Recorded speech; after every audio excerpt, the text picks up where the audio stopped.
తరగతి నుంచి ఆ ఐఐటి ఫౌండేషన్ అనేది స్టార్ట్ చేస్తే మంచిది.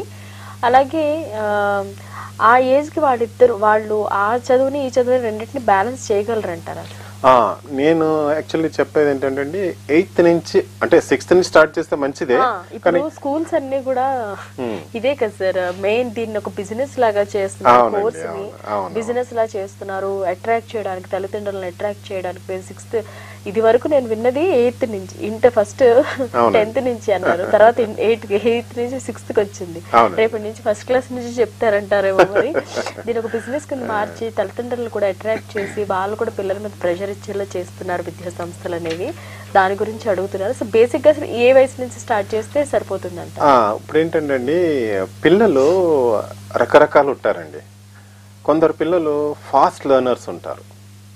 ఈ ఫాస్ట్ లెర్నర్స్ అంటే వాళ్ళ రిసెప్షన్ కూడా బాగుంటుంది, ఫాస్ట్గా రిసీవ్ చేసుకుంటారు, ఫాస్ట్గా లెర్న్ చేస్తారనమాట, తొందరగా నేర్చుకుంటారు. సో అలాంటి పిల్లలు ఎట్లుంటారంటే వాళ్ళు చదివేశారనుకోండి, అది కంప్లీట్ చేసేస్తారు, ఇక వాళ్ళకి బోర్ ఫీల్ అవుతూ ఉంటారు. They want to learn something more అని. అంటే అలాంటి పిల్లల్ని మనం ఐడెంటిఫై చేసి వాళ్ళకి మనం కొంచెం ఎక్స్ట్రా చెప్పగలిగితే చాలా బాగుంటుంది అనమాట. అంటే అందరు పిల్లలు కాదు. అందుకని మేమేం చెప్తామంటేనండి, మీరు ఎవరి స్కూల్ కానీ ఎక్కడ కానీ మేము టైప్ అయినప్పుడు మంచి షార్ప్ బ్రైట్గా ఉన్న పిల్లల్ని మీరు సెలెక్ట్ చేయండి. వాళ్ళకి మనం ఎక్స్ట్రా కోచింగ్ ఇద్దాం, వాళ్ళకి మనం extra information, it's not coaching like, కానీ ఎక్స్ట్రా ఇన్ఫర్మేషన్ ఇస్తే వాళ్ళు ఫాస్ట్గా లెర్న్ అవుతారు. ఇంకా దానికంటే వాళ్ళ టెక్స్ట్ బుక్స్ కంటే కూడా ఎక్కువ నేర్చుకోగలుగుతారు, వాళ్ళకి ఇంట్రెస్ట్ ఉంది కాబట్టి. సో అది వాళ్ళ మీద బర్డెన్ తీసుకురాదండి.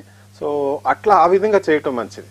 కానీ అందరినీ కూడా పెట్టేసేసి ఒక బిజినెస్ లాగా చేయటం తప్పండి. అది కొంతమంది షార్ప్ పిల్లల్ని వాళ్ళు లాస్ అవ్వకుండా వాళ్ళని కొంచెం మనం ఐడెంటిఫై చేసి వాళ్ళకి కోచింగ్ ఇస్తే వాళ్ళు మంచి బ్రైట్ స్టూడెంట్స్గా తయారవుతారండి. అది మా మెయిన్ ఎయిమ్ అండి.